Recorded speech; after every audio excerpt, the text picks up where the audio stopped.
Hey guys, so we're going to talk about how to navigate the Thanksgiving meal.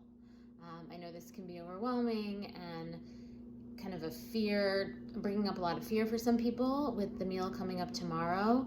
But I just want to give you some tips on how to navigate the meal so you feel confident and empowered, but also are able to enjoy, because that's really what we want to be able to feel tomorrow is celebratory and a feeling of connection, and food helps us to get there, as well as our connection with other people. So my first tip is to prepare. If you are going to a restaurant, or even if you are going to a friend's house, if you are the one that's not in control of the menu, my first piece of advice is to find out what the menu is.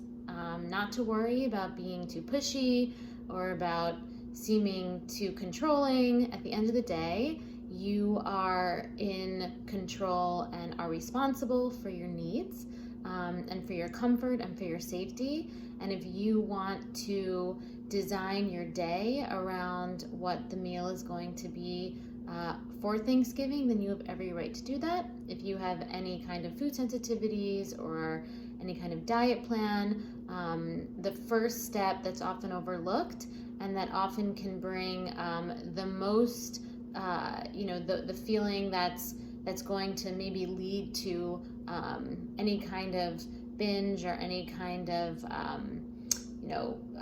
abandonment of your food goals, is because you're surprised. So let's take away the element of surprise, find out in advance what the menu is going to be, and start to think about how you can fit that into your individual needs. The second is, don't show up to the meal hungry. So that means that you don't eat a big breakfast and a big lunch, especially if you do want to save room for lots of different flavors and lots of different foods at dinner. But you do want to make sure that you have had at least 4 to 5 ounces or even like 6 ounces of protein before you get to Thanksgiving dinner, as well as at least 24 ounces of water before you get to dinner, just so you make sure that you're not dehydrated and also that you have some satisfying protein. The third is, don't be afraid to ask for any prep changes. This also is if you're not in control of the menu, if you're at a friend's house or if you're at a restaurant, don't be afraid to ask for vegetables that have sauce on the side, or salad that have salad that has dressing on the side. Don't be afraid to ask for steamed vegetables, or naked vegetables without any saute or anything on it, if that's what's comfortable for you.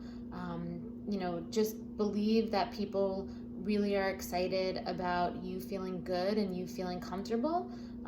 That belief that people want us to feel good around them is something that is important to cultivate. So don't be afraid to ask for any prep changes if you feel like that's going to make you feel more comfortable.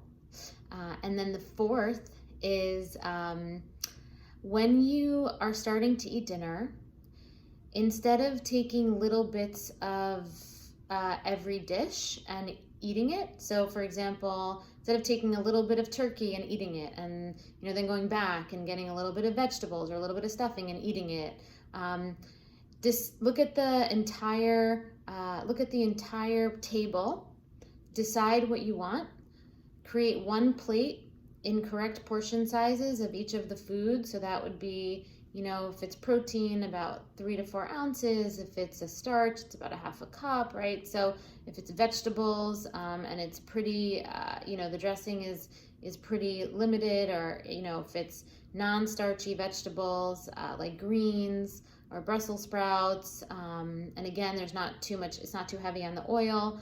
Those can be closer to a cup.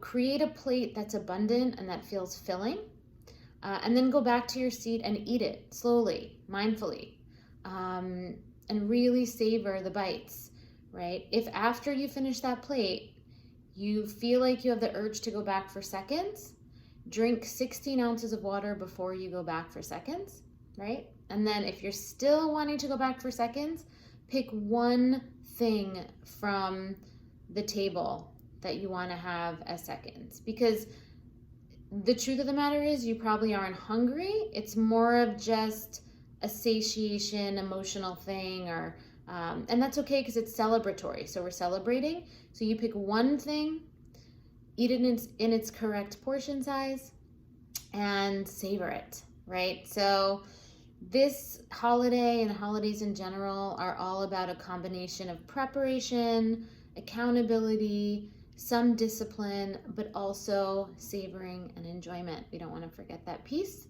And we want to still feel the savoring and enjoyment the next day as well. We want that to be generative and continue to nourish us moving forward. So happy Thanksgiving, and I'm here if you have questions, and I'll see you soon.